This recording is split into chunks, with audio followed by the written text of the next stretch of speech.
Hello, hello, all the beautiful people out there. Welcome to another episode of Burgess&son podcast. I am Zay for life, and this is Burgess. We are Burgess&son, like father and son. How you doing today, Mr. Burgess? Great, man. Great. It's been we've been going for a couple of weeks. Okay, a lot of stuff has been happening. Been traveling the world. Been celebrating birthdays. How's it been going for you, though? Oh, pretty good, man. You know, just got back from vacation to the lovely island of Bermuda. Oh yeah, how was Shout that? out Bermuda, great island, great place. A lot of water. My father and his side of the family all live there, so shout out to the Burgesses. Shout out to Papa Dad. Yep. So yeah, just got back. Fantastic trip. Oh yeah, plenty of water, plenty of fish sandwiches, everything, all it is. I don't think I had a meal that didn't have seafood in it. Yeah, I mean you're surrounded by water. Yeah, it's gonna be fish everywhere. Yep. I'm still gotta take my trip to Bermuda one of these days.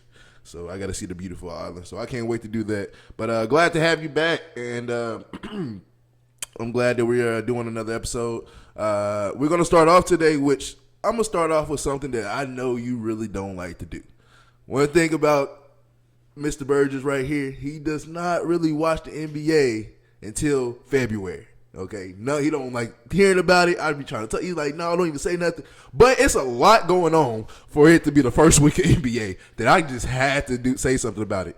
From it being already like 3-4 double overtime games, OKC still looking like they're the favorites to win it all again. Houston Rockets look fantastic. Everything, the NBA scandals that's going on, the gambling scandals, like. It's too much to unfold. Okay, so we're gonna actually start off with probably the bad side of it, which is the scandals. What is going on in the NBA with all this, dude? I'm still trying to process it. Well, it's still real early, so a whole lot of the details haven't. I'm assuming haven't come out yet, and I'm sure there's gonna be more released. But apparently, there's two different things going on, but both of them involve the mob. Oh shit. So there were these secret underground illegal poker games that were going on that the mafia was allegedly, we have to, of course, put that in there, that they were allegedly using Chauncey Billups as what they call a face card. So that's a famous person who brings his other, famous people or people with big money to these poker games, these high stakes illegal poker games where the mafia was actually cheating. Damn. So these people were being led really to slaughter just to get set up to get their money took. Yeah. So apparently there was like, all this high tech stuff, a table that can read cards that were face down and whoa. Yeah, like contact lenses that can see through marked cards and just like super high-tech stuff. And they were using Chauncey Billups to bring, his NBA friends or whatever rich, high-rolling, high-dollar friends he had to these poker games. Yeah. For them to get cheated. Mm-hmm. So, again, this is all alleged. Nobody's been convicted of anything yet. And, Chauncey, I know he got arrested, and he's actually out. Yeah. So, assuming what the FBI says is true, I don't know how you look at Chauncey. If you a friend of his and he intentionally brought you to these games, yeah, knowing that they was going to cheat you out your money. Yeah, you don't. Hey, the gambling aside, look, dude, you leading your homies to slaughter. Like, why would you do that? You do not want to mix money and anything. Friendship. It's one thing to go. Yeah. It's one thing to go into business with your friends, but to scam them out is crazy. To help scam your friends, that is beyond foul. Like you got ass whoopers waiting on you. Oh, dude. And I mean, like, let's not play naive and act like we don't know that this type of stuff goes on. As far as the gambling, I'm not talking about, the high-tech cheating and all of that. But, people with money, we've heard stories of like Michael Jordan playing quarters, for money. Hell, on The Last Dance, he was playing quarters with a security guard. Yep. And was mad. He was You know, so these are highly competitive people, and all they know is competition. This is just another way for them to compete. You hear stories all the time, especially being on the team playing. They tell it, say, like, we play cards. Yep. We play cards for money. Yep. We're playing this on the plane. Yep. So they do it all the time. Yeah. So, I mean, let's not be naive. Like, oh, my, clutch the pearls. They're gambling. No, dude. They've been doing that. Yeah. It's just now coming to light. Yep. And I think, to me, like, you know, the gambling itself isn't that big a deal. I mean, I know it's illegal, and, you know, of course, you got to go by the law. But I'm like, that. The NBA or any of these leagues, none of these leagues to me have anything to say about gambling because they're in bed with gambling. Yes. There's NBA bet, ESPN bet, NFL, DraftKings, all this other kind of stuff where they encourage I just fans. lost some money on prospects. Yeah, they encourage fans to bet, to gamble. Yeah. So I don't want to hear nothing about the NBA taking this high road. Oh, we don't condone. Shut up. The other one, I think that involved primarily where Terry Rozier was involved, had something to do with not necessarily rigging games, so to speak, but giving confidential information about players and situations and stuff like that. Oh, yeah. It's kind of vague, you know, but apparently they thought it was significant enough to arrest people. So there's over 30 people that's been arrested over, I think, like 11 different states. Yeah. And they still actually arresting people. Yeah, now. It's still ongoing, very much so. That's crazy. And so, of course, Chauncey Billups and Terry Rozier and I think Damon Jones, one of the assistant coaches, they're kind of the face of this because they're the names everybody knows. But, I mean, the mafia is behind it, and a bunch of them got arrested too. So let's not forget them. Yes. You know, we can't pin it all on the athletes we know when, you know, the mafia is involved. Yeah. And then once the mafia is involved, I mean, that's a whole nother level of stuff. And when shit like that, especially with the mafia, sometimes it's cases to where, like, it's either do it or you're gone. Yeah. so I mean, you don't know. We don't know know whether they were forced to do this or whether they did it of their own volition. I guess time will tell on all of that. But I mean, it's obviously a horrible look for the NBA. And, you know, for fans that's always screaming about, oh, it's rigged, it's rigged, it's rigged. This kind of adds validity to that argument, which I think is stupid to begin with. It's a stupid argument, but I do entertain the bullshit. I was like, I can see where you get it from, but it's still, like, I don't understand. From playing sports and being around athletes, like, I'd still get mad about when people say it's all rigged. Like, no, it's not, but I can see I don't believe it is, and I don't know enough about the Terry Rozier thing. Yeah, but the poker gambling thing didn't have anything directly to do with basketball, except for the fact that people who are participating were basketball or ex-basketball players. Yes. So that didn't have anything to do with exactly what goes on a court. Terry Rozier's situation might. Yeah. You know, if you're giving away information that teams are trying to hold close to their vest. And people are not gonna let you live, especially when you go in the game and you score like 2 points or something. Like, see, look, he was trying to get like, and I think there was something like where they're claiming Terry Rozier faked an injury in 2023 or something like that to get out of a game. It's starting to get bad with this. I will say this though, to piggyback on what you was talking about. I would say that it's a lot of people associated, like you said, 30 plus, and still counting people are getting arrested. But the sad part and the reality about it is, though, to Terry Rozier's, to Chauncey Billups, their names are big. Yeah. And your name has been plastered at the highest level of a sport that everybody wants to play and compete at. And so it sucks that you have to be kind of pointed out and looked at as made the example out of. But sometimes you either put yourself in a situation, or like you said, you might have didn't have a choice. Mm-hmm. But we don't know. We don't know really the fully detail. Well, at least I don't know really the fully details. Nobody does yet. But if it does go in the direction I think it's going, I feel bad for Chauncey Billups. Even though you kind of sometimes put yourself in the situations, I still feel bad for Chauncey Billups. I feel bad for Terry Rozier, Damon Jones, all the other ones that's going to be associated with it. And now they calling for people's heads. Yeah, they want that question. Everybody. Yeah, dude, I think Congress has called Adam Silver to testify in Congress. Yeah.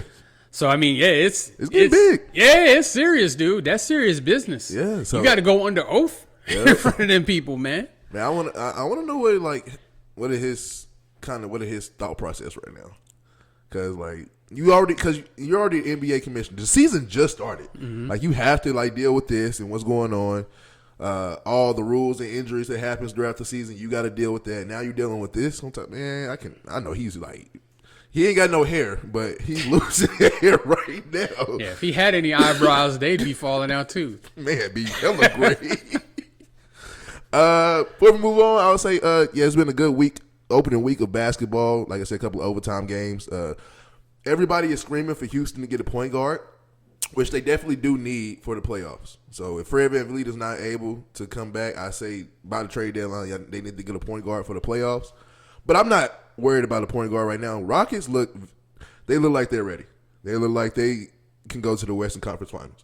Another sleeper team, I think they can go to the Western Conference Finals, even the finals, Memphis Grizzlies. If Ja stay healthy, Desmond Bane being out the picture, I feel like that gives Jaren Jackson the confidence to be the second best player, because you was kind of going back and forth between Desmond Bane and Jaren Jackson. Who's number two? Now with Desmond Bane in Orlando, you have Jaren Jackson, who needs to step up, because in the playoff, from the playoff experience, where has Jaren Jackson been? So with this, we need you to step up as the number 2 option, and I think the Grizzlies have a chance of going to the Western Conference Finals, if not the finals. OKC is the favorite, of course. Celtics, I don't think we're going to do anything. Knicks, I think y'all got a chance. Y'all definitely have a chance. It's still too early, way too early to tell.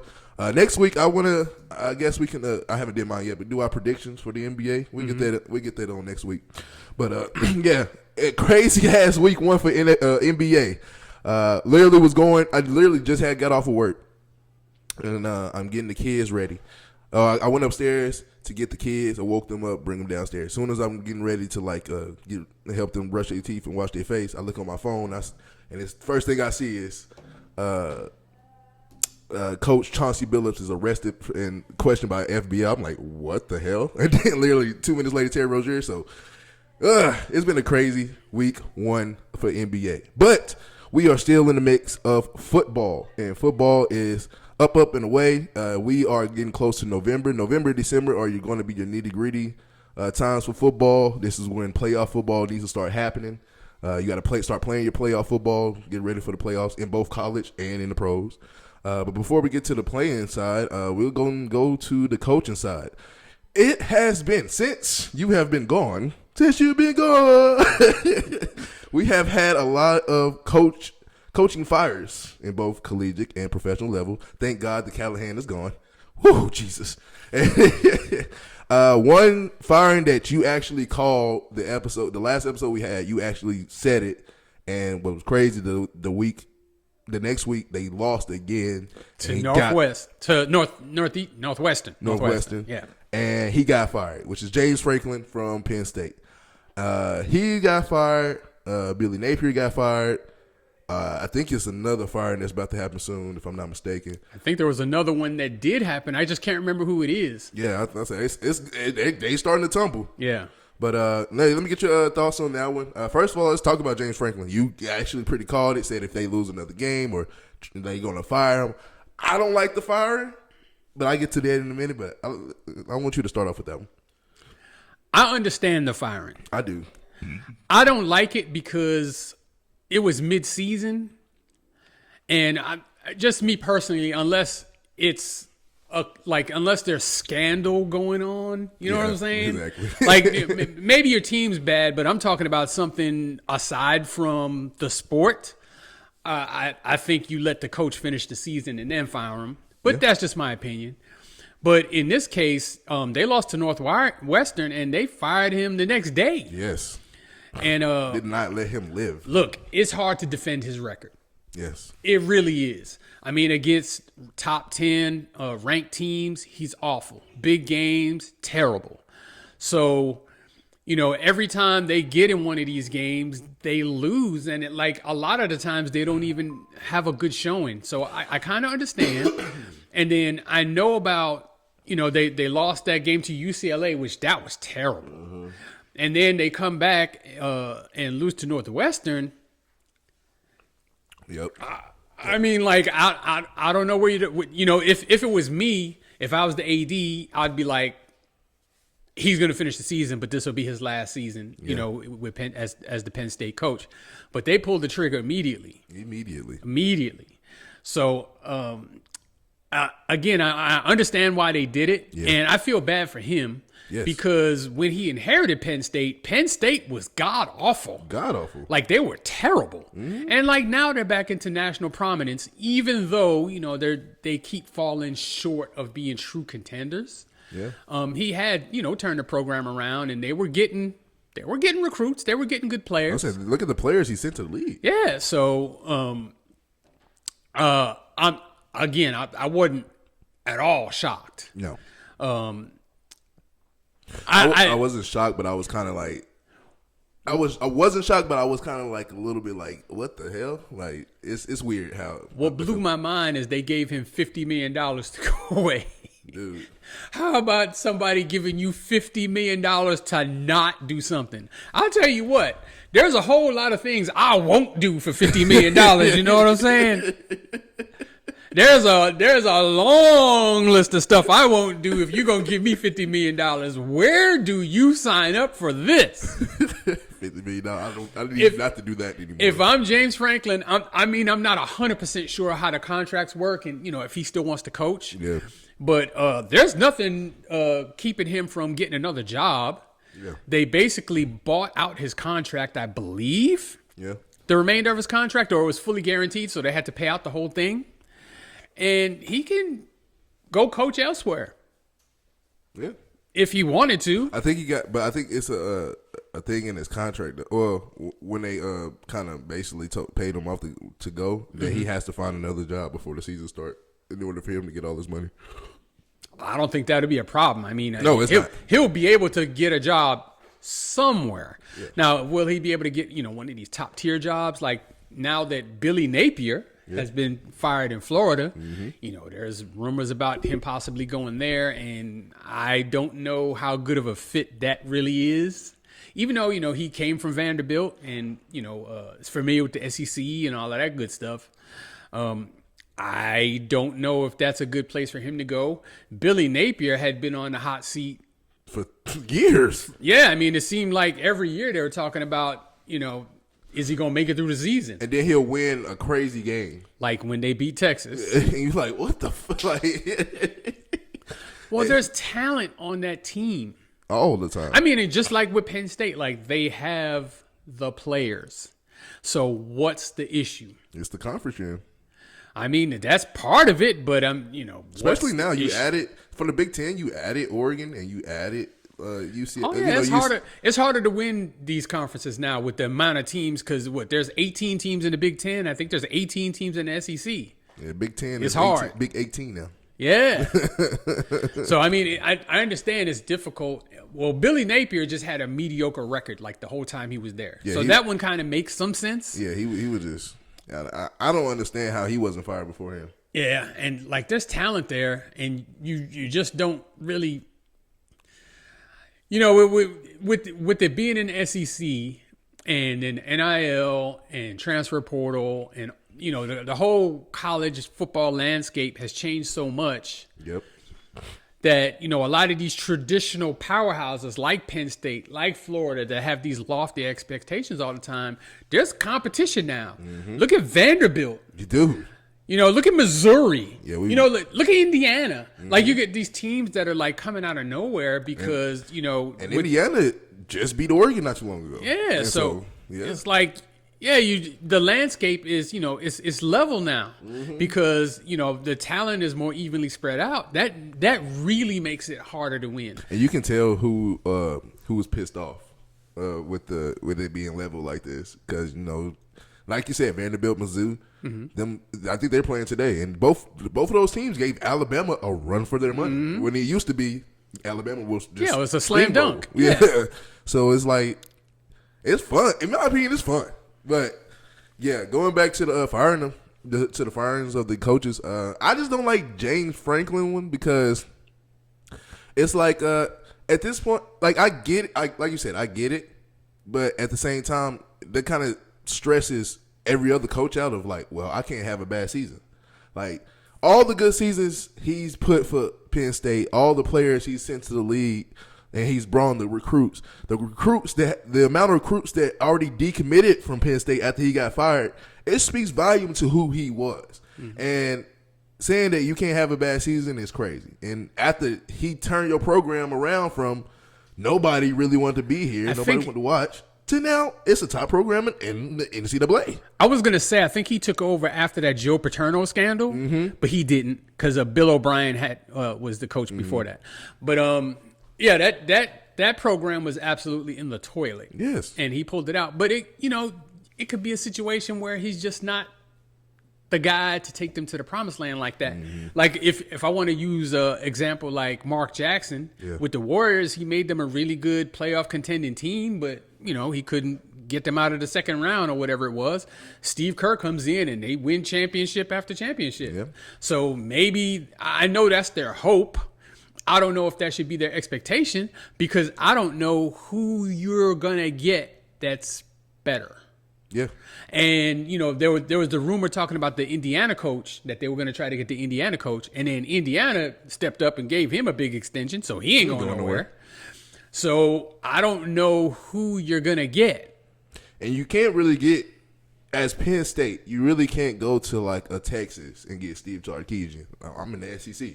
And I'm in a good school in Texas with better recruits. I don't want to go to Penn State. And more money. Nobody got more money than Texas. Dude. And so you can't go to Texas for his coach. You can't go to Alabama's, and you can't even go to Oregon and ask Dan Lanning, and you're in the same conference. Just more money, more opportunity. And it's going to be hard to find somebody to replace James Franklin. And that's why I thought you really should have waited till the end of the season. Right. Because you could have analyzed and everything else, but now you kind of forced to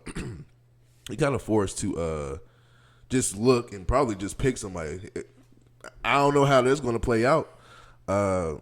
Also, you know what? Next year, I saw a story. I'm not believing the story, but I saw it that you might look at Texas being needing to coach next season. Steve Sarkisian might go to the NFL after this year. He does. Yeah, it's gonna be crazy. I mean, you can't control what these guys do. Yeah. So, but to go back to a prior point, with these coaches having the freedom to kind of move around like they want, but people don't want the players to move around. Yeah. Shut up. Yep. Just shut up, you stupid ass. Because it doesn't make any sense. And look at this, like you just firing coaches because you want to, because you feel like you're not winning. So, like, people going to do what they really want to do. Yeah. So, yeah, that's what it is. Moving on to the NFL, there's some more firing coaches. I said Brian Callahan. I think this is so unfair, but I feel like Coach Aaron Glenn for the Jets is kind of on the hot seat, which it sucks, man, because it's 0-7. Like, it's his first year, bro. Yeah. And it's the Jets. If any other organization, if this is like the Cardinals and he's 0-7, okay, all right. But the Jets, man, like, what do you want? You want him to come in and the Jets are the Super Bowl contending team? I feel so bad for them. Yeah, we got rid of Callahan. Got rid of him ASAP. He was not good. And then losing to the Patriots at home to Mike Vrabel. That's what really was I think we fired him before that. So that would have been ice on the cake anyway. But yes, a lot of more firings, a lot of more hot seats. Brian Daboll, I still want him to get fired. I want him to get fired. I don't think he's a good coach at all. Okay. You have getting. So my frustration with Brian Daboll is, you could have vouched for Saquon when everybody was talking about, we want to pay Daniel Jones this and that. You should have vouched for Saquon. You didn't. He won. He went on to Philly, won a championship. You basically, without saying it out loud, you said Daniel Jones was the reason we're not good. Daniel Jones is on the best team in the NFL, leading the best team in the NFL in Indianapolis Colts right now at 6-1. You try to say that he was the problem, it clearly wasn't the problem. Even Malik Neighbors after week 1 said, or week 2 was like, it's not the quarterback, as you can see. Mm-hmm. Literally said in an interview, it's not the quarterback. The quarterback's not the problem. Mm-hmm. Nobody likes this dude. And then on top of this, Jackson Dart, you called it, Jackson Dart is ready. He's a great pro. But the way he acted an ass for him when he got hurt and shit, and you kind of embarrassed Russell Wilson. Russell Wilson is not playing up to par, but who's going to play up to par in New York? The Giants or the Jets are just not up to par teams right now. And so the way I feel like he's trying to push him out the league and all of this, and you're getting saved right now with these two white boys that's eating right now with Cam Scatterboo and Jackson Dart. But you're getting saved a little bit because they make plays and they make you look good, but it's them that's doing the plays. Brian Daboll, I just don't think he's a good coach. I think he's on the hot seat, and I feel like if they lose more games and get pushed all the way out, that he's going to be fired. But it's a lot of them that's going around. And we'll see what happens probably after week maybe 10. Some more going to get fired for sure. Piggybacking off of your point about the Giants and Russell Wilson in particular. Mm-hmm. What Sean Payton said, very much out of pocket. Out of pocket. Very much out of pocket. Out of pocket. I mean, if that of course, Sean Payton was, part of the Bountygate scandal in New Orleans, where he had his players attacking trying to get quarterbacks hurt, $500, $5,000 bounties trying to get players hurt. Yep. And then what he said about Russell Wilson, he wished Russ was playing so they could have been the ones to knock him out or get him benched or whatever. Like, dude. He's going to do that. We already know how you feel about Russell Wilson as a quarterback because you had him, you benched him, you cut him. Yep. So, I mean, we know that you don't really respect him as a quarterback, or at least at this stage of Russell's career, you don't think he's that good. Yeah. I would say the rest of the league probably agrees with you, at least on that point. But, I mean, dude, to say that when, Russ has not publicly done anything to anybody. He just appears to me to be a model citizen. He comes in, he does his job. He's enthusiastic about his job. He tries to lead. He tries to motivate everyone around him to have positive attitudes. And that's why I get on Brian Daboll. I'm like, dude, he done nothing. And I get it. He's not the top tier quarterback he once was. He's not the spring chicken, but he's trying. But I mean, I never really had a whole ton of respect. I had respect for Sean Payton as a coach, but for Sean Payton as a man, I don't understand how you have it after that, because that was low. Mm-hmm. That was absolutely low, and he should be ashamed. In fact, he should be fined and possibly even suspended. You can't be calling for people's heads like that. You can't. I mean, you're talking about, didn't he get suspended a season for Bountygate or whatever back in the day? Yeah. Actually, there's a movie on Netflix about that. He got suspended and he had to coach a high school team for a year. Yeah, so I mean, dude, he didn't learn his lesson then, because he's still saying about his own former player. Yeah. I mean, dude. I don't know what Russell Wilson did to him besides play bad, but every coach has had a player who didn't play up to standard. Sean Payton must have had a crush on Sierra. It had to be something. It had to be something, and it had to be something that had nothing to do with football. Yeah, for sure. Because I can't remember the exact comments, but when he first took over in Denver, he said something derogatory about Russell Wilson. I think something about kissing babies or something like that, or that he didn't like him being politically correct or something along them lines. And this is before before Russell Wilson took a snap with him as the coach. So, I mean, he obviously had it in for Russ from the beginning. Yeah. And, now it's obvious now. And then, he's trying to walk back the comments and saying that's not what he meant. Yeah. That's what she meant. Yeah. Sean Payton, that's another one for another day. I never had anything, I guess, positive to say about him, especially after the Bountygate. I took the Bountygate kind of personal a little bit, because at the time I was I was real big into the Minnesota Vikings. Like that was kind of like I loved AP. I loved Brett Favre on that team. I thought they was and Percy Harvin. I was a Percy Harvin fan. I thought that was one of the teams that was going to go crazy. And I remember watching the game like, dude, they are taking a beating. And then coming out that they had that Downy Gate on them. I'm like, wow, man, like this is. Yeah, definitely can't. Because if you're a head coach allowing this to happen, like, no telling what else you Well, do. I mean, not only are you allowing it, you're partaking. encouraging. Yeah. So, I mean, I don't want to seem naive that, like, you know, other teams probably weren't doing the same thing. And, you know, I'm pretty sure this went on elsewhere. They just so happened to get caught themselves. Yep. But, I mean, to publicly say it is wild to me. And the thing is, it doesn't suck, but it's crazy that like, you know, the Broncos are doing good, so he's not on anybody's hot seat anyway. So you can suspend him, but they ain't gonna get rid of him. Right? No, I'm not calling for a job. No, I'm just saying, you know, clearly he's just not a nice person. You know what I'm saying? He's a good coach, and he's doing good in Denver. Yes, but I mean, he's just not a respectable human being. A coach that's still not doing good. There's another coach on the hot seat. The coach down in Miami. In South Miami, or South Florida, in Miami, Mike McDaniel. He is looking terrible each week. And I feel so bad for him because I think he's a cool coach. I just don't like Tua Tagovailoa. I think Tua Tagovailoa killed your career. If you had matter of fact, at this point, you're about to probably get fired anyway. Just put Quinn Ewers in. The worst he can do is lose a game. You're already losing.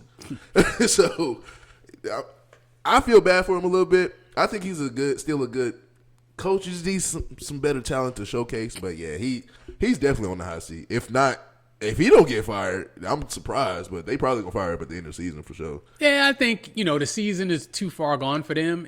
I guess. And you lost Tyreek Hill, so they're gonna take account of that. Well, I'm just saying that this is my theory on the mid-season firing. So, dude, if you fire him now, you still have like no hope of making the playoffs or any of that. No. Like none. So why do it now? Just wait till the end of the season. In fact, hell, be terrible. Get a better draft pick. I believe they actually have their first round pick next year. So, get a better pick. Put yourself in a better position to set yourself up for the future. The trade deadline's coming up. It'd be hard for me to believe that they're not going to be sellers. That they're not going to be out here trying to trade some of their really good players to get draft picks to rebuild. And that would be the first indication that they're about to get rid of the coach. But, I mean, me personally, I just think they need to start over. They went a little bit of a different route when they hired him. And it yielded some success, but, not the ultimate success. Yep. And now it's starting to go the other way without any real indication that he's going to be able to turn it around. So, I mean, I think the decision's probably already been made for them. And it's just a matter of, how they're going to execute the rest of the season and, the timing in which they fire them. Yep. But I think they do need to start over. The coach is probably not the right coach. The quarterback's probably not the right quarterback. Yeah, Your best player, his career is potentially over. You do have some other good players on the roster. That other teams would possibly want for their stretch run that you can trade off to, get draft picks to rebuild. I think that's a route that they should probably go. Yes. You better at this point. Yeah. So I think this season, it's safe to say that they should punt on this season. Mike McDaniel, he'll land on his feet. He'll be back in San Francisco as their offensive coordinator again. Is that where he came from? That is where he came from. Okay. I think he was their run game coordinator. He wasn't even the offensive coordinator, I don't think. But they'll take him back. Yeah. You saw that they took back Robert Saleh. Yeah. Quick as hell. Yeah. So, I feel bad for him. I think he's a good coach. It's just you need somebody better talented that you can showcase your skills with. Because, like I said, I don't believe in Tua. I think Tua is the problem. If he's not injured, he's either overthrowing somebody or underthrowing somebody, and it's like, dude, you're supposed to be an NFL quarterback. No, I mean, he's inconsistent. I'll give you that. I don't have the disdain for Tua that you have. No, I can't stand Tua. I think he's average. If you're going to have an average quarterback, you need to have a stellar roster, and they don't. And so I can't necessarily put that on Tua. He can't help that he's an average quarterback. You know what I'm saying? So it's on the organization. If they decide to pay him a lot of money. So if the organization, pays him like a premier starting quarterback when he's average, then, it's on them to put the players around him to help him to succeed. Have you seen his recent interviews too? Who, Tua? Yeah, like he's talking about how people don't trust him, or he don't trust his judgment or his leadership and shit. Mm-hmm. Yeah, that's bad. You can't say that. Well, I'm just saying that's bad. Dude. That's bad. If you're the quarterback, like, you can't publicly say that. And the reason that he would publicly say it is probably because it's happening in real life behind closed doors or in the locker room or whatever, that his teammates don't respect him or like him. No. So like I said, they just need to start over and, maybe just be terrible the rest of this year, maybe even be bad next year, and, just tear it down to the studs, build it back up. Detroit did it. Yep. I love Dan Campbell. Yeah. I love Dan Campbell. That coach is. I would run through a wall for that coach. Will you bite some kneecaps? Bite kneecaps, bite ankles, whatever we gotta do, man. I love it. His first interview was like, that was crazy though to me. I was like, this dude is gonna fail terribly. And then I think the first year they went like 2-14 or something. And then after that, yeah, they turned it around and like they're one of the best teams in the league now. But see, this first year because he was passionate when they was like on 1-8. He was mad and he was sad. And then like those last like 3 or 4 games, they clicked. And then when they beat Green Bay, I said, yo, next year I think they're gonna take a leap. And Boom. They did. They made the NFC Championship game. And then they made the playoffs again and ran into us. And we went. That's the Washington Commanders, in case y'all don't know. Redskins for the old school. Yes, sir. We went to Detroit and handed their ass to them. Here you are, sir. Yeah, there you go. Go sit down. And then, of course, we got our ass handed to us the week after in Philly. But we made the NFC Championship game instead of them.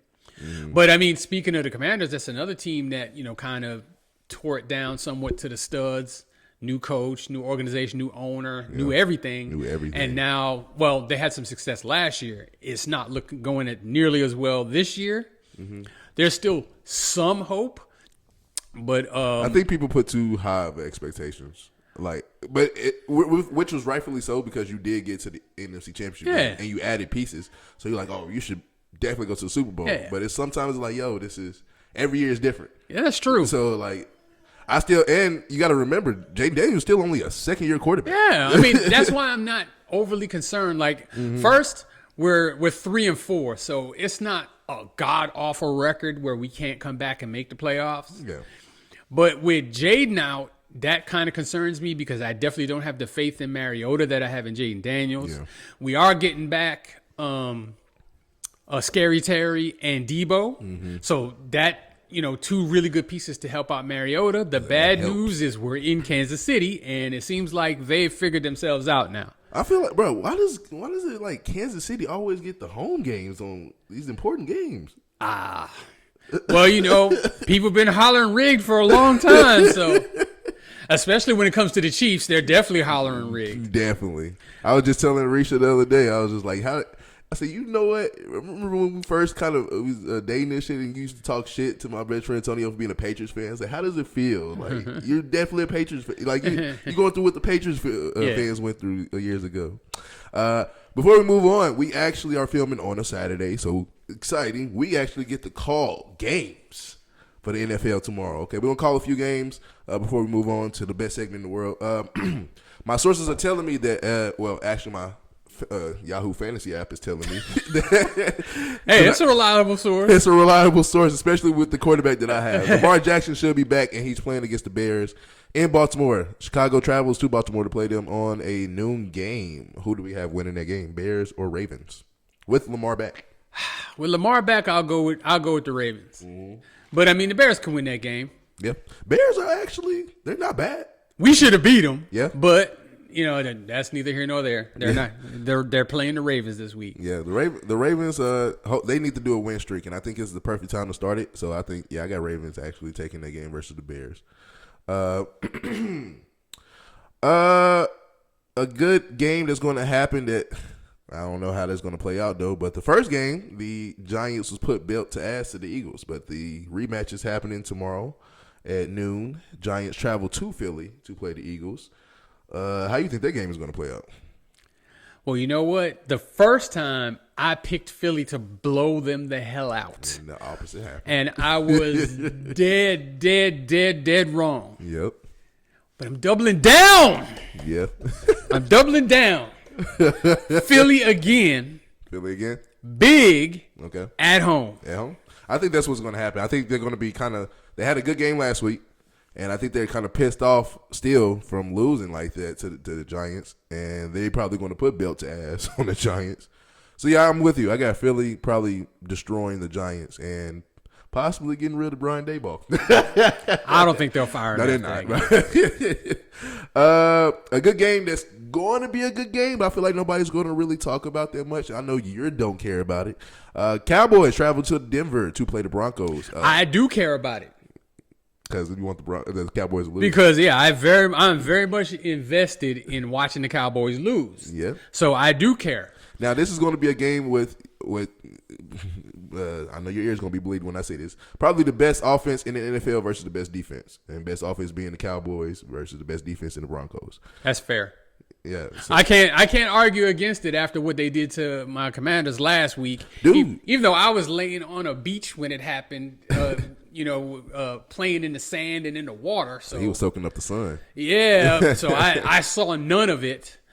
But you glad. I do know that they put 44 on us. And that's the thing. That's why the Cowboys easily have the best offense this year, dude. They're scoring 30 points easily. But that's their problem. You have to score 30, 40 points to win games.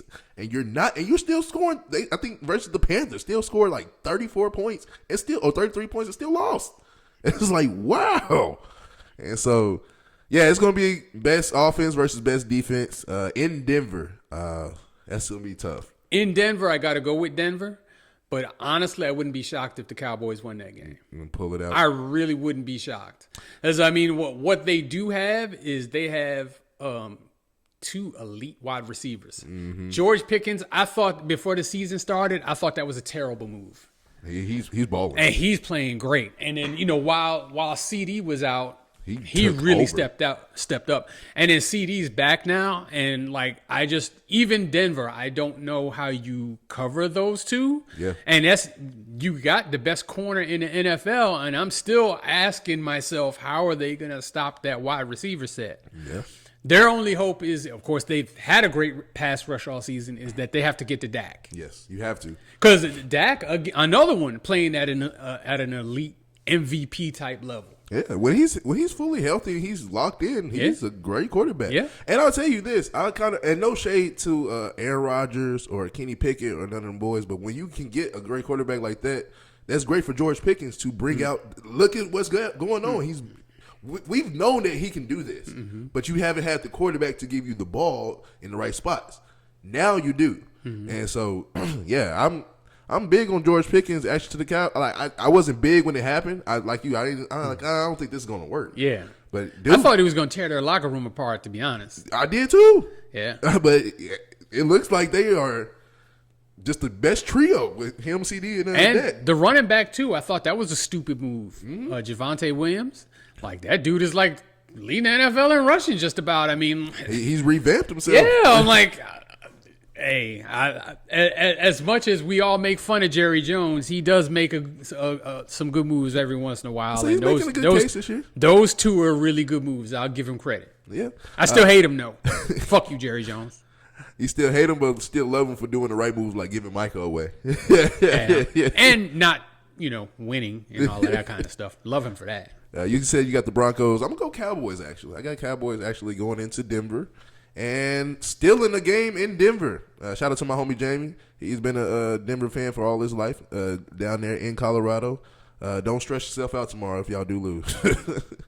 A night game, Sunday night. Actually, is this a revenge game for Aaron Rodgers? Green Bay travels to Pittsburgh to play the Steelers. Packers versus Steelers on Sunday nights in the Steel City.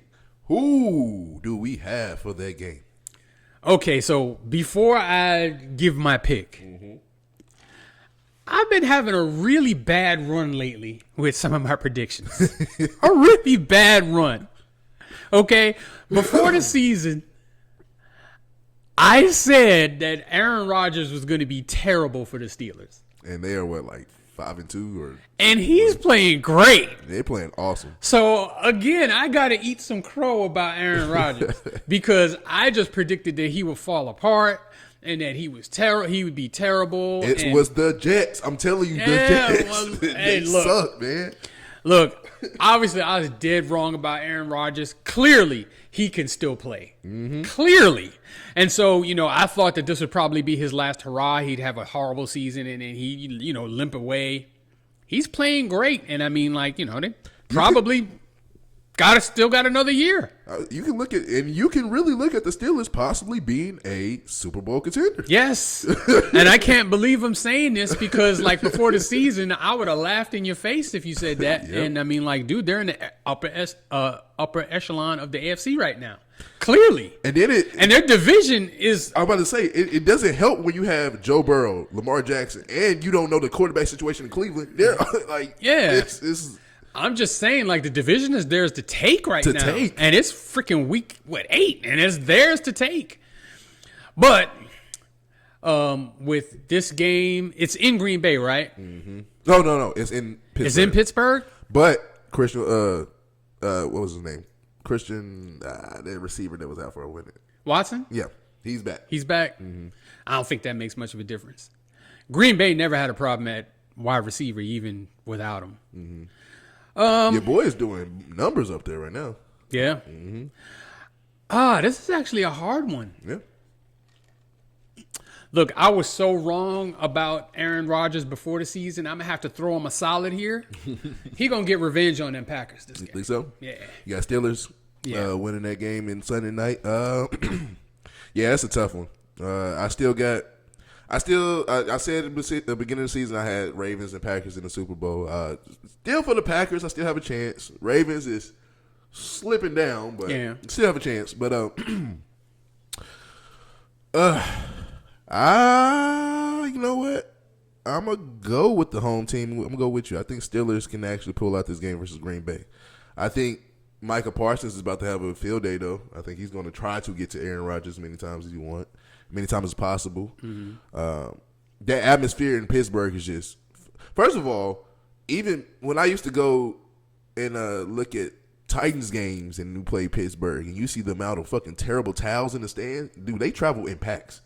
So Pittsburgh's one of them franchises that's kind of nationwide. Like Pittsburgh Packers is another one. Yeah. Obviously, the Cowboys, San Francisco 49ers. Those franchises have fans literally everywhere. You might see half and half at this game. Low-key. I don't think so. Not with it being in Pittsburgh. Hey, There's going to be some Green Bay fans there for sure, but I'm just saying, I don't think anybody's overrunning them in their own city. Yeah, I got Steelers winning that game on Sunday night. And then for your Monday night game, Monday night, we got your Washington Commanders traveling all the way to Kansas City to play the Chiefs. There's only one Monday night game, and that's it. Thank God. I'm getting tired of watching two of them. Mm-hmm. But I know who you want to go with, but who we going to go with in this game? I got to go with the Chiefs. Yeah. I mean, look, Jaden's out. If Jaden was playing, I would give us more of a chance to win. I still think we have a chance to win because Scary Terry's back, Debo's back, so we've got some more weapons now. And Kansas City just kind of has this penchant for always playing these close games. Yeah. And so, if you can catch them making a critical mistake at a critical time, and sometimes they do that, you can steal one against them. However, I have to be kind of realistic, and I don't know if Mariota is that guy. Yeah. So I'll pick the Chiefs, even though, I guess maybe on the surface people are thinking, this is going to be a blowout. I don't think that. I think it's going to be a game, but I'll take the Chiefs. You got the Chiefs. I'm actually going to shock you, and I'm actually going to take your Washington Commanders to go in and to defeat the Chiefs in Kansas City. I think That'd be beautiful. what a lot of people don't really kind of realize is Marcus Mariota always performs very well versus the Chiefs. He did it when he was with the Titans. I think he played the Chiefs when he was on Atlanta, if I can't remember for sure. Definitely with the Raiders. Had a good game versus. It's something about the Chiefs that brings out good in him. I don't know what it is.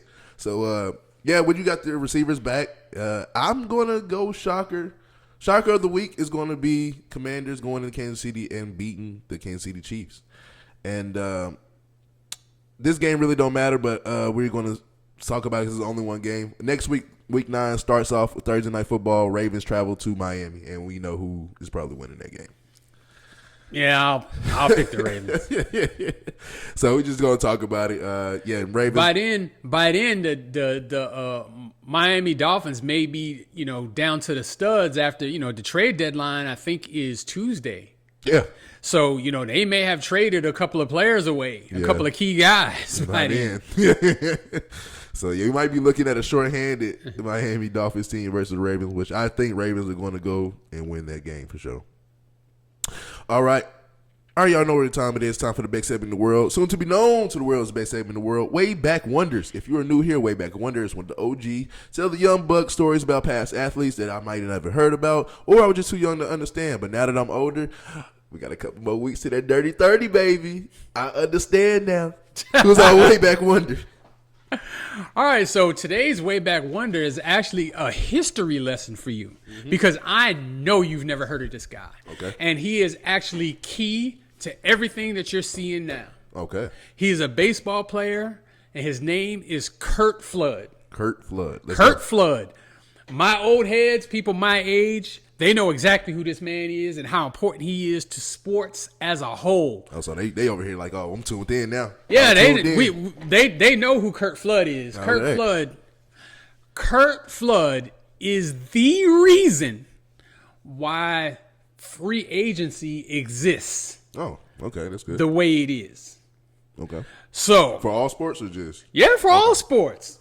Okay. So back in the day, so we're talking pre-70s, Okay. pre-1970s.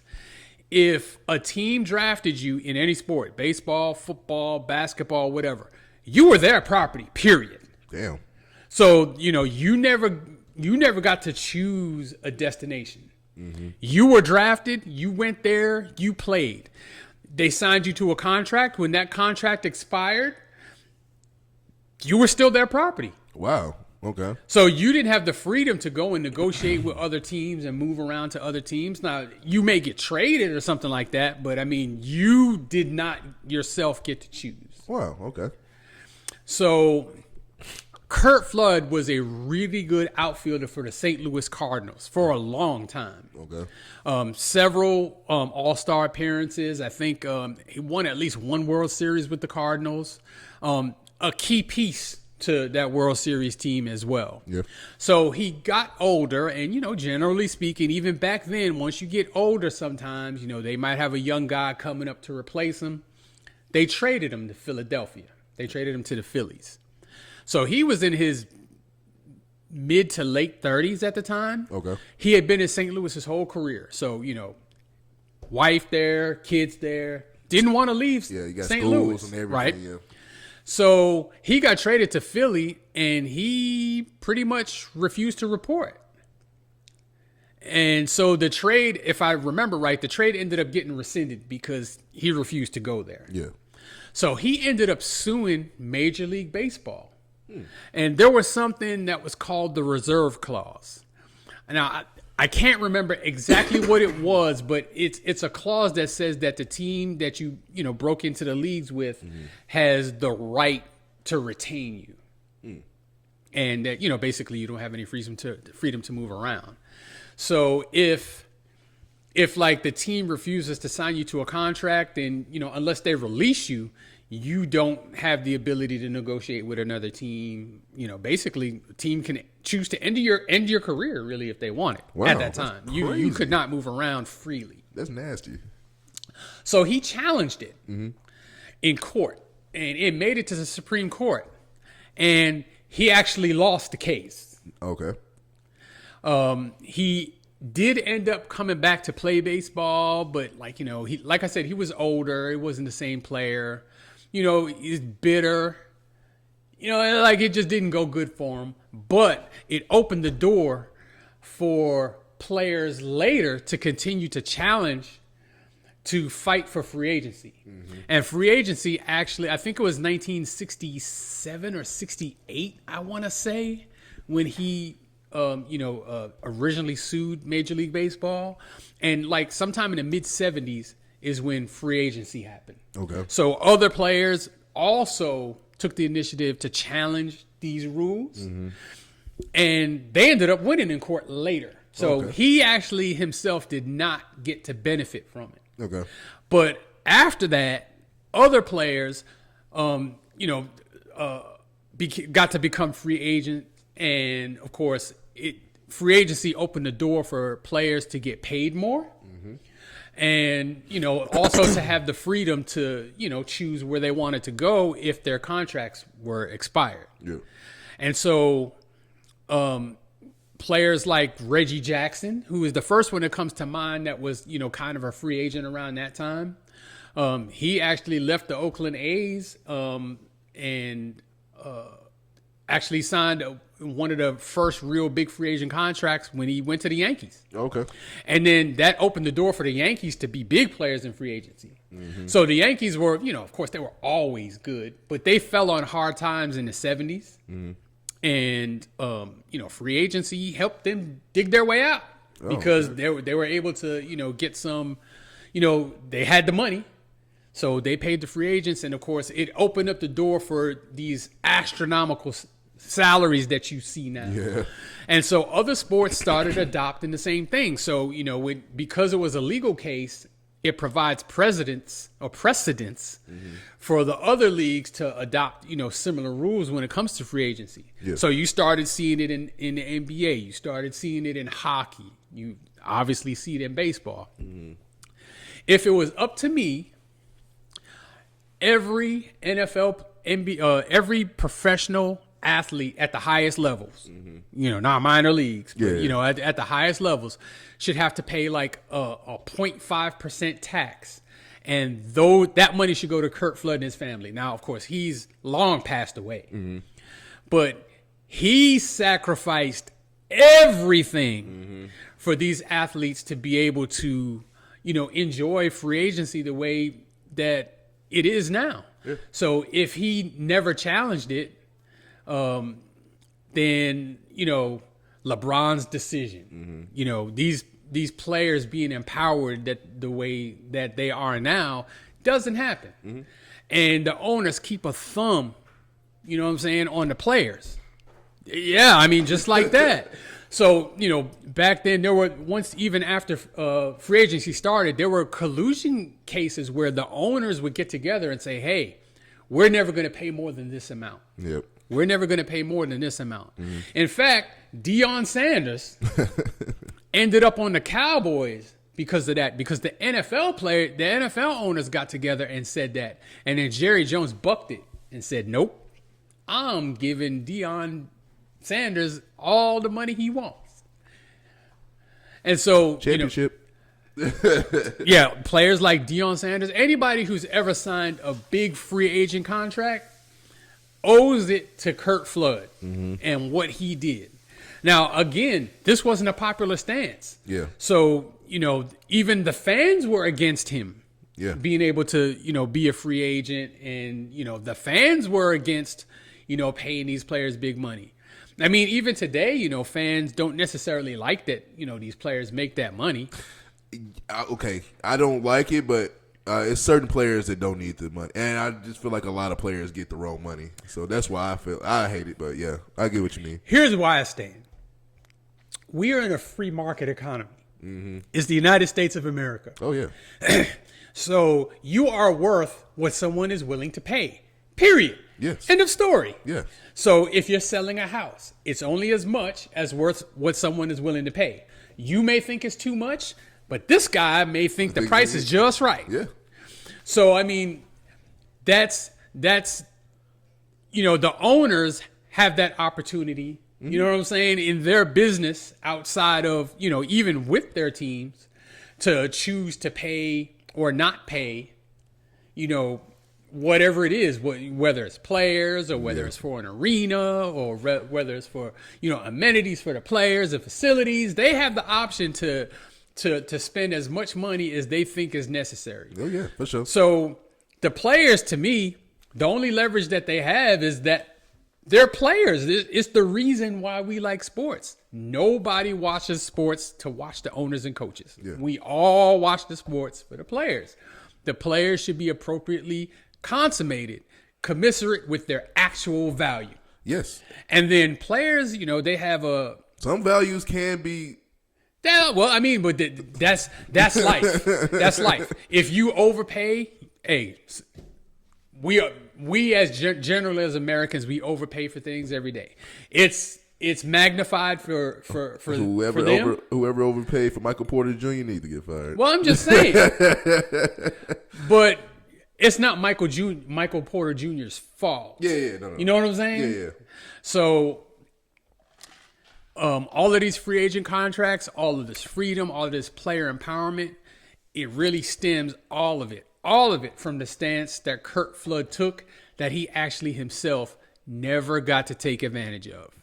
It's really sad that he's the linchpin to how much of a big money machine sports has become. And it was a big money machine then. Yeah. But the owners were hoarding the money. Yep. Now they can't hoard the money. So the books are open now. Everybody knows how much money these teams are taking in, and everybody knows how much you're paying your players. Yeah. It's all out in the open now. Back then, nope. You didn't know what the owner was doing, and the owner would definitely strong arm you because he knows he's got control over your career. He knows that you can't go to another team. You can't negotiate with another team. Can't do. Yeah.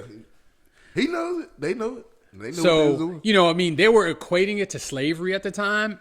I'm not going to go that far. Yeah. So clearly it's not slavery. You're choosing to play baseball. You don't have to, or whatever sport. And there's some situations you don't have control of, but slavery is definitely a bridge too far. But you just signed. I'm not gonna say you signed your life away, but you signed kind of your rights. You knew what you were signing when you signed it. Exactly. So, but now you have a little bit more freedom. Yeah. So if you don't like your situation, you can choose to leave it, just like you could at your job or I can at mine. Yeah. So why should players be forced to play for less than? When nobody else really in a free market economy is forced to do that. Yeah. As we can all negotiate to some degree. Yeah. And if the negotiation doesn't go well enough, you can always take your talents elsewhere. Yeah. Take my talents down to South Beach. So, I mean, Curt, LeBron, all of these guys that are making $50, $60, $70 million a year, especially, like these NFL quarterbacks that are eating half the salary cap with their one contract, they basically owe it all to Curt Flood. Yeah. Okay. Hey, that's a history lesson. That's right. I like that one. That's right. Y'all already know what I do. I like to ask questions or make statements afterwards. You said like something that's kind of caught my ear that you said it was interesting was kind of like how I would think really when you started to do this and you go into the court and I would think fans and players would be kind of on your side about this. No.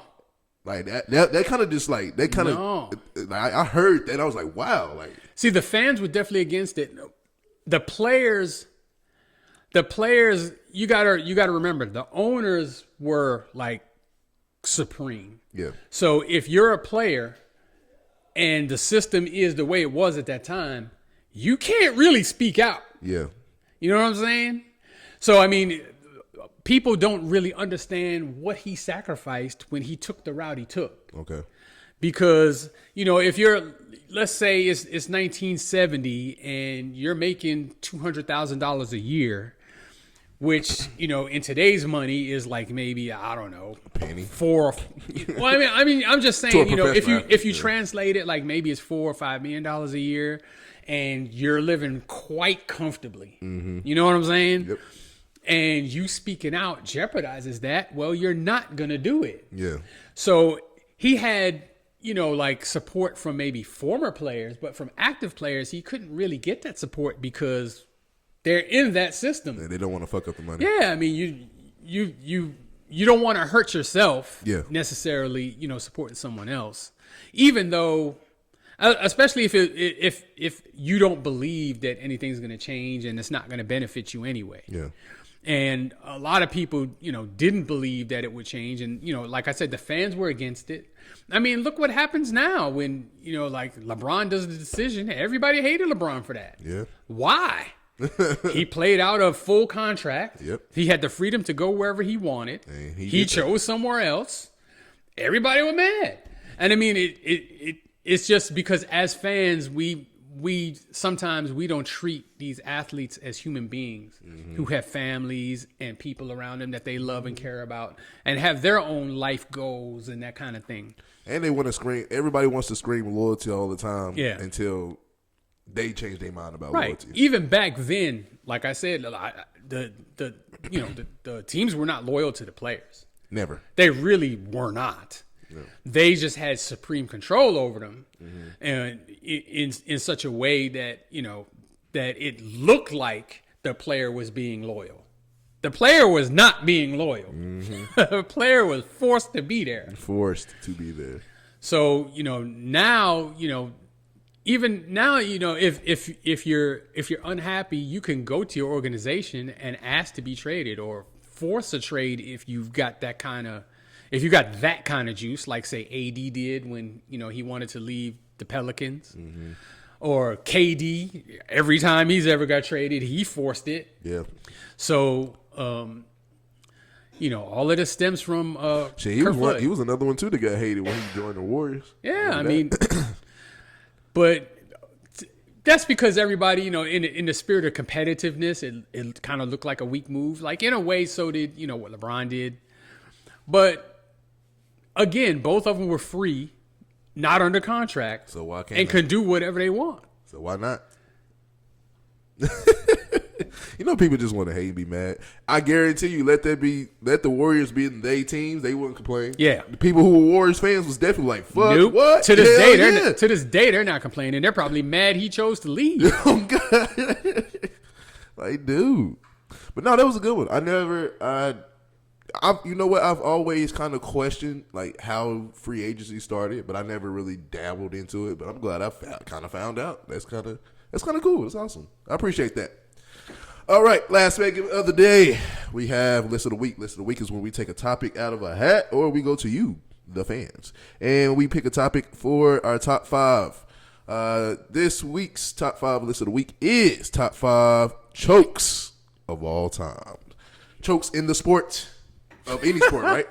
Yeah, it's a variety of sports on here. Okay. Let's hear those biggest chokes. Okay, so leading off the top five chokes of all time at number 5, we have Chris Webber in, I believe, the 1994 NCAA championship game with the Michigan Wolverines when he was part of the Fab Five. I feel like you just love putting salt in bullet wounds. Oh, that hurts your feelings? No, I'm just saying, like, somebody gonna hear it and be like, "This, you just gotta bring it up, though." Well, I mean, dude, these are big chokes, and somebody gonna get hurt. Hell, I'm hurt on a couple of these. But it was towards the end of the game. I believe they were playing North Carolina championship game. 15 seconds left. Yep. Michigan's down by 2. They take the ball out. Chris Webber looked like he traveled as soon as he got the ball, but they didn't call it. I feel like that would have helped him if he would have called that travel. But still, Well, yeah, maybe. Right? So he dribbles up the court. Chris Webber is a power forward, not a point guard. That is not what he should have been doing. So he dribbles across the half-court line, stops, because they trapped him. Multiple defenders trapped him. And he turns around, and he goes to timeout. And they give it to him. The problem is You don't have any. Michigan was out of timeouts. Ooh, I know that was sickening, bro. That's a technical foul. That's 2 free. shots, right? I don't remember whether it was 1 or 2. But it's definitely free throws and the ball, more importantly. Yes. And so they went on, obviously, to lose that game. North Carolina won another national championship. And it is probably the most singular moment that Chris Webber is remembered for, despite him being a Hall of Fame basketball player once he got to the NBA. Yeah. And he was the number 1 overall pick in the NBA draft that year. So I mean, it's not like, that's all he ever did was that one thing. He had a fantastic basketball life. But people going to remember that forever. People remember that no timeout thing. Dude, KD almost did that shit the other on opening night. Did they didn't call it though, right? Yeah, they didn't give him the timeout. Yeah. So that's why he got away with it. Yeah. I was like, yo, this almost just fucked it up. Yeah. Yeah, that one, I ain't gonna lie. You talk about sick to your stomach. I know Michigan fans were sick. Players were sick. You're set up for like a signature all-time moments. 15 seconds down 2 with the ball in the championship game. You do that. Every kid shooting in his driveway. You know what I'm saying? Yep. Dreams are just that moment. Yep. And to mess up, it's one thing if you miss the shot. But to blow it. But to call a timeout when you don't have any timeouts. And I remember in the timeout, in their last timeout, the coach explicitly said, we don't have any more timeouts. Bro, it's like from an athlete standpoint, I can tell you, bro, when everything is so intense and you're in a close game, like I'm looking at coach, but I hear nothing. Like I'm just like so focused on the game. Like I don't care what he says right now. Like like we have to win this game. And so like it's no excuses, but dude, man, I feel so bad for him sometimes. Like, dude. In that moment, he definitely panicked. There's no question about that. And I mean, I would have panicked too if I'm a 6'9" power forward and I'm dribbling the ball up court with guards pressuring me, and then they pin me in a corner. Because once you cross half court, you can't go back. So he got half court. He got right past half court, picked up the ball, picked up his dribble, and then he was surrounded. Mm-hmm. So he didn't really have anywhere to go with the basketball either. Yep. And just in that panic. Yeah. Dude, that's number 5. That's 5. That's already got me. That's 5. So the next one is the number 4 biggest choke job of all time. This was during the Buffalo Bills' 4 Super Bowl runs. Okay. So they played a playoff game with the Houston Oilers, which is actually your team. Yep. So, yeah, leave it to your team to choke one away, right? Yeah, there we go. We known for that. Houston was killing them. Where was the game? The game was in Buffalo. It was in Buffalo? Oh, my God. And Houston had Warren Moon, so Hall of Fame quarterback, and had, like, the highest powered offense in the league. They were snapping, man. They were up in that game in the third quarter, 35-3. Damn. Third quarter. Jesus. And I'm thinking like deep in the third quarter too, like maybe with 8 minutes left in the third quarter. Like it was not that much of game left. How do you know what? I didn't see it all. I will also say this. Shout out to my boy Shannon, big Buffalo Bill fan. I know this had to be one of your happiest moments. I know. He was lit. So the Buffalo Bills were down their quarterback. Jim Kelly was injured and did not play. Jim Kelly didn't play? Jim Kelly was out. Wow. Okay. That's even what? Thurman Thomas, the Hall of Fame running back, he was also out. He didn't play. And y'all, man. Frank Reich was the backup quarterback.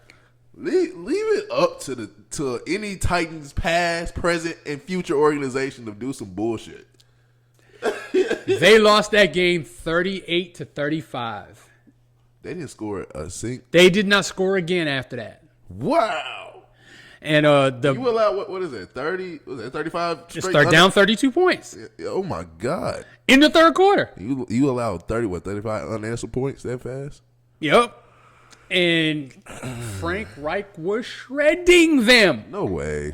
Now, of course, the Buffalo Bills did at that time have 2 Hall of Fame wide receivers. That's why it kind of mystifies me that they never won a Super Bowl. They had Hall of Famers all over the field. Was that Reed? Andre Reed. Oh, yeah, okay. And James Lofton. Yeah, okay. So he was just killing them. And Houston, they started playing, that prevent defense, which they say just prevents you from winning. Yeah. And then they got really conservative on offense. And they were making mistakes too.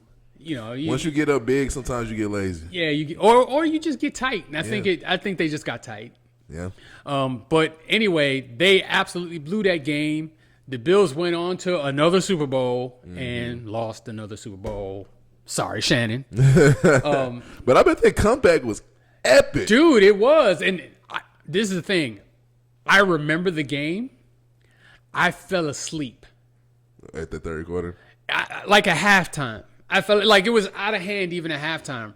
And I actually fell asleep. And then, of course, I'm kind of in the back of my mind thinking, Kelly's out, Thurman's out.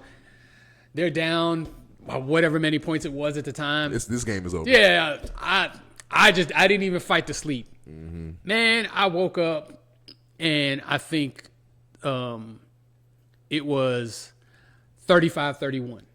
And then so I did see the winning touchdown. Wow. Or the winning play. I can't remember if it was actually a field goal or not.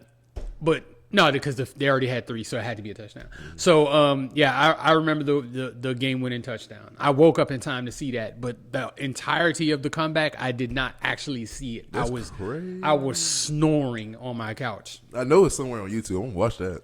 Dude, it was spectacular to watch. And if you're a Bills fan, that's probably top 5 moments. Probably the apex. Yeah. I would say maybe, OJ getting 2,000 yards and that game. Yeah. That's insanity.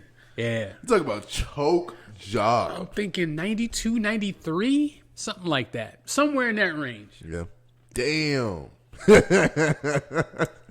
Stomach in your ass sick, dog. Dude. So we now move on to number 3. So the number 3 biggest choke job of all time is by the 2016 Golden State Warriors. I was there for that. Who were up 3-1 in the NBA Finals over LeBron James and the Cleveland Cavaliers and lost 3 straight games for the first time that season. Remember, they went 73-9 that year. And they lost 3 straight games. I think that was even the first time they lost 2 straight games. That was the first time they did it. To lose that championship to the Cavs with games 5 and 7 in Golden State on their home floor. Mm-hmm. And when I tell you nobody, when they went down 3-1, nobody. Now, and I mean, nobody gave them a chance to win. Now, people do say that, Draymond being suspended for Game 5 factored into it. And I will say that Draymond obviously is an impactful player. Yes. And was an impactful player, especially at that time for them. And him not being there for Game 5 hurt them, and they did lose. But he played 6 and 7. He played 6 and 7, and not only did he play Game 7, he played great in Game 7. He had like 20 or something. No, he had 32. He was going off. I was mad, and I was like, I'm not like a Cavs fan, and I was just like, dude, this dude don't even be shooting 3. He was hitting 3s. Yep. I was like, no, he is not like this. He kept them in the game in the first half because LeBron and Kyrie were just. Them last 3 games, LeBron and Kyrie was snapping. Dude. Snapping. So Bron, I want to say that's probably Bron's best, like as far as a run in any playoffs he's ever had, that was like his best game stretch. I would say, that I think LeBron James would tell you that that's his single biggest accomplishment is coming back from 3-1 against them Warriors. Because I don't think people really understand. I'm glad you say this one because I was there for this one. People don't understand the magnitude of it, of like a 73-9 team. That's the best team over the Jordan Bulls who went 72-10. 73-9, and I'm talking about it wasn't close with games. They was murdering people, killing people in the regular season and in the playoffs. I'm murdering. Steph Curry, I think that was his unanimous MVP season, if I'm not mistaken. Unanimous. Only one to ever do that. We talking about Michael Jordan of these, but Chamberlain, but Steph Curry, only a unanimous MVP. All the chips are stacked against you, and you telling me down 3-1, you do what? And like you said, 2 of those games were away. The most important game 7 was in Golden State. And in the fourth quarter of that game, neither one of them, if you can remember, neither one of them could throw the ball in the ocean. Nowhere. It took They Kyrie. were missing. I think they went like 5 or 6 minutes, both teams, without scoring any points in that fourth quarter. On YouTube, they have it to where they show you the last games, the game minutes. They show you the last, I think, 6 minutes of the game, but the video is 20 minutes, and maybe 15 of those 20 minutes, nobody scoring. Yep. Like, and then there's a couple of iconic plays in that game. Yeah. So the first is LeBron's chase down block on Iguodala. That was because that bucket would have put the Warriors ahead. About to. And it was really late in the game too, so it would have put like immense pressure on the Cavs. And then of course Kyrie's shot. Yeah, that was iconic. I'm gonna tell you a small story about that one. I was actually at the time working at I forgot. I want to say I was working at Pizza Hut. I think I was working at Pizza Hut, and I was actually on the way home watching the game. And I was at work, and I left. I was going to stay and watch it, but I said, I was just watching on my phone. So I'm on the road, going home, watching it, and I hear the block by James, and I'm like, oh shit! And then I'm looking. Kyrie got the ball, ISO on Curry. Kyrie pulls up for the shot. My shit starts buffering. No. Well, when I was watching it, and Kyrie pulled up for that shot, I was like, no, because I thought it was an ill-advised shot. Yeah. And then when it went in, I was like, he made that. And then once it came back to, they showed Cavs on defense. I was like, yo, he made the shot. I missed it. Yep. I missed that one, but the block and the shot those are iconic. And then Mike Brand calling those iconic. Yeah. And then of course LeBron scored the last point of that game. But if you remember, he came down the lane and was about to dunk on somebody, on the city of San Francisco and Oakland combined. Yeah, he was about to and Draymond fouled him. Remember that? That's how he got to shoot them free throws. Yep. If he would have made that dunk, they would have been. I mean, of course, they ended up winning anyway, so it doesn't matter. But I'm just saying, if he would have made that dunk, you're talking about. You might have to change the NBA logo, dude, to picture him dunking the ball, making that. Yeah, doing that one, because I mean that dunk was crazy. It was about to be crazy. It was nasty, dude. But yeah, so there's so many iconic things that happened in that finals. Oh my god! But there's no way that. I mean, going into that series, everybody thought that Golden State would win. It was going to destroy them. And then once they were up 3-1, I mean, everybody thought it was a foregone conclusion, and people at the time didn't even think it was that big a deal that Draymond was out for Game 5. What was it, Game 5 or Game 6 when, I think it was Game 5. No, might have been Game 6. When Kyrie and LeBron had 40. Yeah, that was Game 6. That was Game 6. Game 6? Yeah. Dude. Actually, I said Game 5. When they stuck out Game 5, I was like, "Oh wow!" And say Game 6, I was like, "Oh no!" Then when Kyrie and LeBron had 40 together, I said, "Yo, they might actually pull this out." Like, there's no way. I still didn't think that they would win Game 7. I did it. I mean, like, you didn't go to state before that time. Like in the NBA, if you had a Game 7 on your home floor, that was almost automatic for the home team. Automatic. So like nobody believed that they. I mean, we knew they had a chance because they had great players like LeBron and Kyrie, but nobody really thought that they were going to beat them Warriors in Game 7. Nobody. But, like, dude, Steph couldn't throw it in the ocean in the fourth quarter. Dude. I mean, he didn't do – and I think he had like 3 chances to hit a 3 in the end of that game and missed all of them. Well, they were up by 4 at the time, so if he would have made the 3, they would have still been down. But, yeah, he did – just jacking up shit. He missed a bunch of shots at the end of that game. That's why it's that's why it's a top 3 choke job. So, moving on to number 2. This one hurts my feelings so bad. So bad. Feels crazy. This is when the Red Sox came back from down 0-3 to beat the New York Yankees in, I believe it was the American League Championship Series. Mm-hmm. So the Yankees just mowed through them the first 3 games. Just mowed through them. And they were up big in game 4. Damn. And looking like they were just going to sweep them. And the Red Sox came back in that game. David Ortiz, Big Papi, hit a big home run to win that game for Boston. And it was just downhill from there. They didn't even play close games after that. Boston destroyed them 4 straight. Really? It was ugly, dude. Damn. And as a Yankee fan, that's my lowest moment. Yeah. And especially up 3-0, not 3-1, 3-0. Like that's just. And I think game 4 that was in Boston, so they were about to close the Red Sox out in Boston, and then they lose that game. 2 of the other 3 games were in New York. It was at Yankee Stadium. He blew it. You can't do that, including game 7. That was nasty. Blew it. And got blasted out. Like in game 7, it wasn't even like a competitive game. I think the final score was like 9-2. Like the Red Sox came out, scored like 4 or 5 runs in the first 3 innings. It was like over. Wow. Like they just snatched the Yankees' heart that series. And man, what year was this? 2004, I want to say. I'm pretty sure. So the significance of it is that the Red Sox hadn't won a World Series in like 86 years. Oh wow!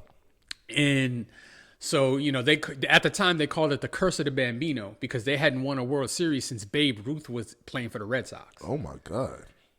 And so the Yankees had knocked the Red Sox either out of the playoffs multiple times, or wait, Babe Ruth played for the Yankees and the Red Sox. See, another history lesson.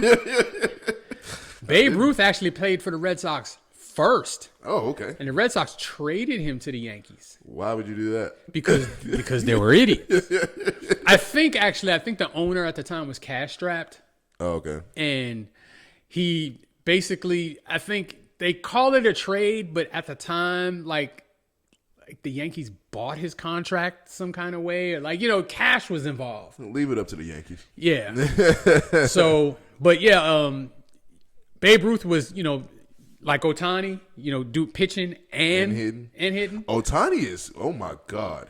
But like he was Ohtani before Ohtani because Yeah. he was that good of a pitcher and That good of a hitter. and probably a greater hitter than Ohtani. Mm-hmm. He wasn't stealing bases like Ohtani is, but I mean, So yeah, that was heartbreaking for us, for Yankee fans everywhere, and it was kind of the springboard for the Red Sox because they went on that year to win the World Series for the first time in 86 years, and then have won 3 more since then. Yep.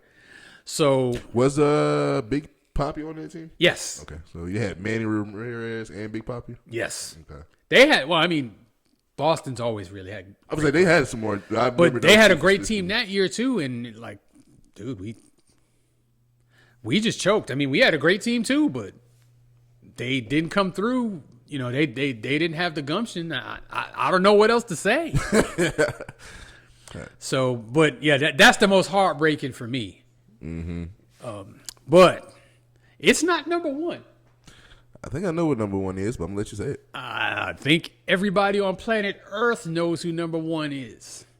So the number 1 choke job of all time, Atlanta Falcons, step to the forefront. Sorry, Georgia.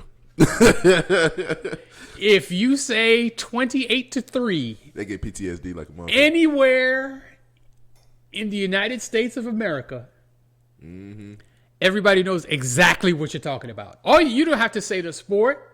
You don't have to say the teams. You don't have to name a player. If you say 28-3, everybody knows what you're talking about. Go to Atlanta Falcons fan and say 28-3. I bet you they give you a stink look. They might punch you. Yeah, you might get hurt. So I forget the year. I'm thinking 2017. I actually think it was the same. I want to say it was the same year of the 3-1 comeback. Could be. Yeah, it was close. So. Oh no, I think it might be 17. So Atlanta had Julio Jones, they had Matt Ryan. Matt Ryan won the MVP that year. Yep. They had a strong team that year. Julio was one of the best. I think he was the best receiver in the league at the time. What was the running back name? He was killing. Both of their running backs, Tevin Coleman and I can't think of the other guy's name. I'm having trouble remembering him too because they didn't give him the damn ball in the second half. Yeah, they lost that one. But yeah, Tom Brady threw a pick six. It was over.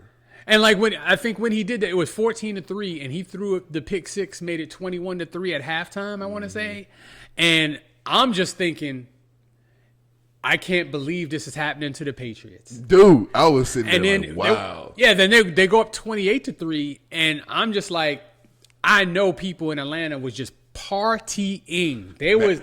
Magic City started early that night. It ended early, and then just. Play after play after play after play after play, and then that miraculous catch on a fourth down? Was it Julie Edelman? Yeah, when Edelman pulled that ball off the carpet. Mm-hmm. And look, then Julio Jones had a nice catch that game too. Yeah, and then on top of that, the Patriots needed to score just to tie the game. They needed to score 2 touchdowns and 2 2-pointers, and they got them both. All of it. And so when that happened, I was like, the Patriots are winning this game. Dude.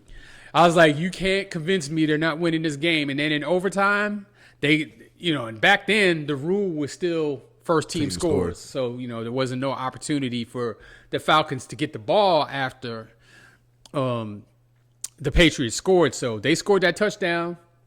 James White, I believe, who should have been the MVP of that game. He was killing. I don't understand how, but anywho. Neither here nor there, Atlanta Falcons blew that game.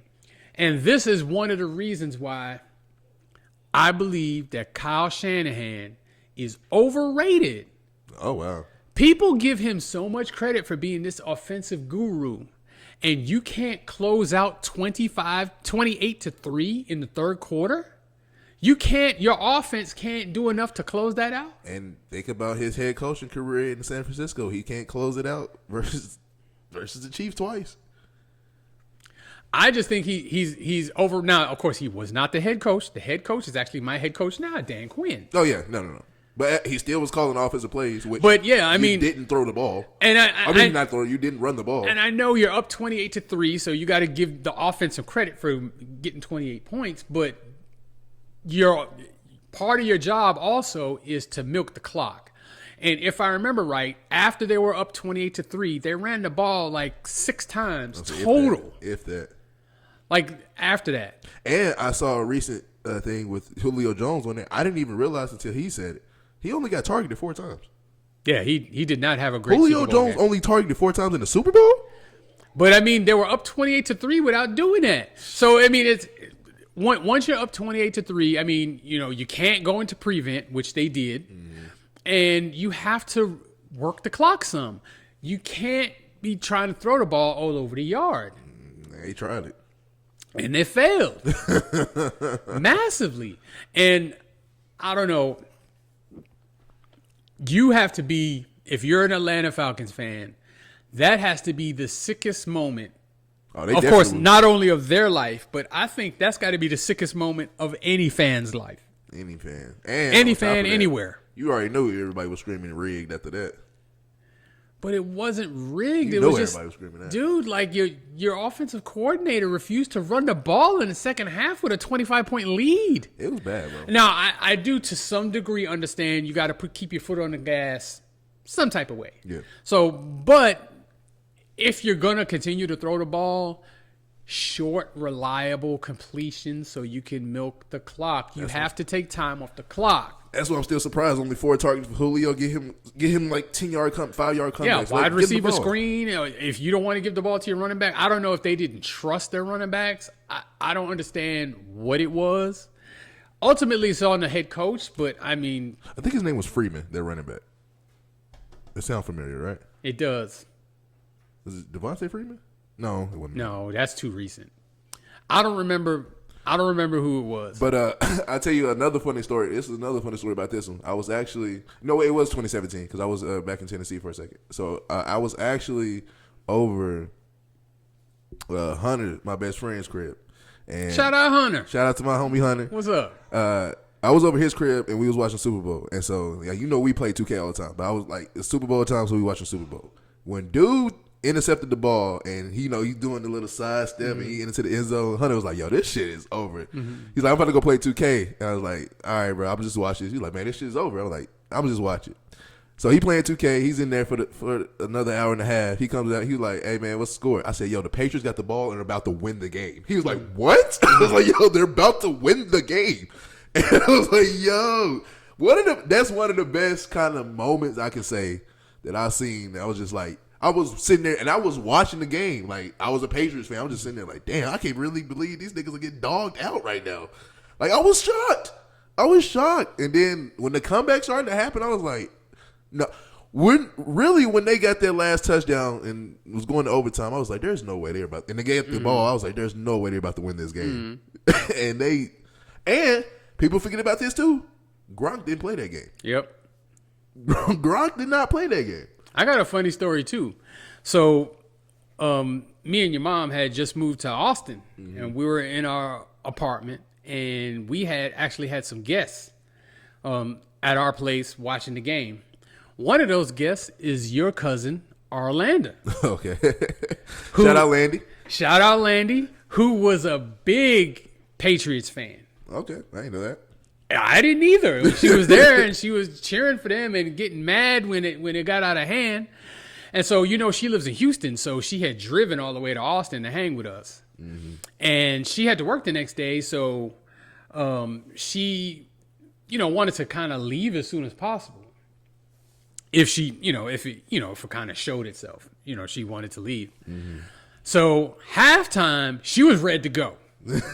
She was mad as fuck. She was ready to go. And you know me, I'm talking all kind of shit. All kind of shit. I'm just letting her have it. And so she doesn't leave. And, it gets worse. So it gets to 28-3. And I'm joking around like we need to change the channel, watch something else. This game ain't worth watching anymore. And then, they start coming back and they start coming back. And then they tie the game. And like, I'm silent now. And she's talking all this shit to me. Yeah, see? She came quick, did it? Hey, and then they win the game. Oh, you ain't gonna never hear the end of that. Dude, she just looked at me funny, got up, left. She went home. Like, that's just wild, dude. Wow, bro. I couldn't believe it. I was like, how many people could have possibly foreseen that this was going to happen? Mm-hmm. I want to say that, because when they said Gronk was not playing, I want to say Atlanta was the favorites to win the game. I don't remember. I think it was, if I remember right, it was like predicted to be a close game. Uh-huh. Like, nobody just automatically thought that the Patriots were going to win. Yeah. But, yeah, I mean, it wouldn't surprise me if in fact the Patriots were the Falcons were favored in that game. I guarantee you, and I would love to meet this person. I bet somebody was in Vegas and saw 28-3 and was like, put this money that the Patriots are going to win this game. Somebody did it just for bullshits and giggles. And I probably won a lot of money. Probably so. Probably so. Dude, yeah.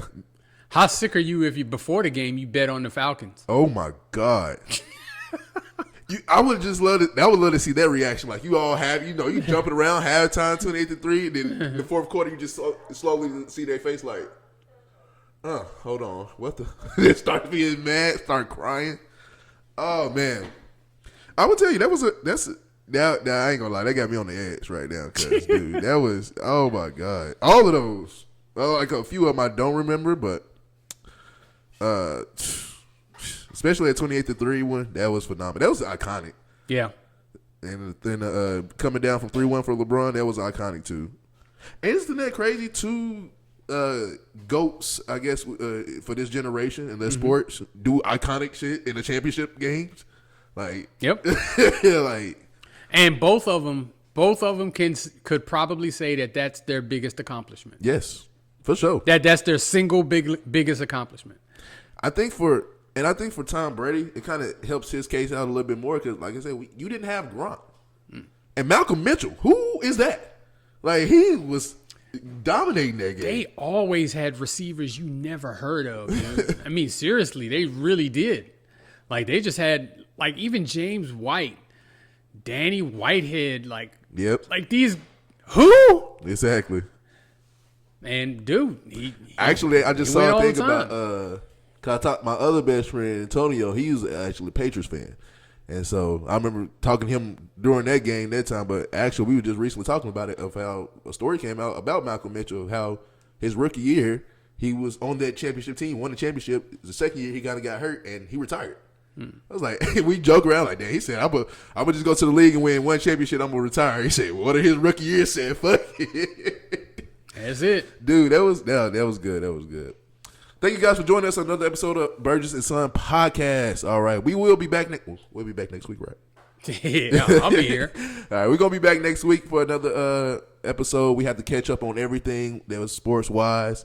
Everything's gonna go on. I'm about to go watch this night game. We got 2 night games tonight for college. LSU, Texas A&M. And the Battle of Michigan State and Michigan. That ain't no battle. Michigan's just going to steamroll them. Michigan going to win that. What about LSU and Texas A&M? I don't know. That could go either way. But if talking about coaches who are in trouble, if LSU lose that one, Brian Kelly in serious trouble. Yeah, you can't afford to lose this game. No. Like, you cannot afford to lose this game. But yeah, until next time, thank you guys for joining us again. I am Zay for Life, and this is Burgess, and we are